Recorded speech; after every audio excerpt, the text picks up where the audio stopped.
natuttuuxanimi mee geemii amma booda kaboruu kun haa ta'u raachalleen haa taphatu hiriyyaa kiyya akka keessan hin ta'u raachalleen haa taphatu hamzalleen haa taphatu ummanni hin gargaaramu tapha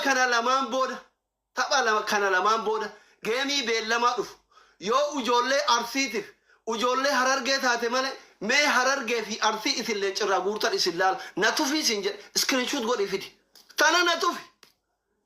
bakka haga yoomii isinii ergamna nuti bakka hogganni yoo arsii ta'uun jaalattan yoo harargee ta'uun jaalattan dirqama ganda tokkorraa dhalatuu qaba maali namni irree qabu namni humna qabu ufii keessanii walii kenna ufii keessanii wal taphachiisa geemiin kana lamaan booda garu miira keessan galina giiftaroonni kennallee raafmata godhaafi mucaan faamiliidha hoolota mana madaamiruuza quuftee koxxutanii hin ilaalina nutu guddise raachuu anaaf makkitti guddise haqa irraa qabna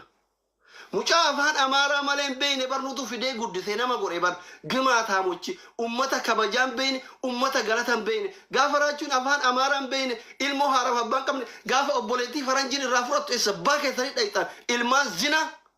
akka faranjiin obboleettii isaa irraa fudhattetti nullee guddifannee isinii guddifne bar eessa dhayxe nadhoon tuulaa mataa ofirra fincooftu ilmaan ajaa eessa baa keessanii dhayxan yet nabbaraachuu 16 amat eessa baa keessanii dhayxanii siin jedhe bar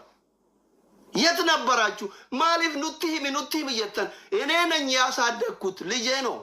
hin taphata hin mooyata nadhoo asirraa afaan battu wanni isii ga'u hin jiru sii ta'e amma kana barbaaddaa udda kaleeti raachuu kiyya taami amma gizee dhugaasitti mukana sii ta'e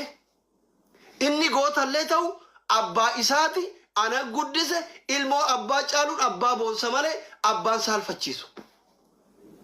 alleqa daqqaqa min abbaa taaphaxaalle kakadheesitti raachuu dura hundi kee warrarra quba uftumaatiin hin arrasitu ana beeytaa jechuudha. Ineen yaasaa addagguut yoon ilaal fudhatteerta fudhattee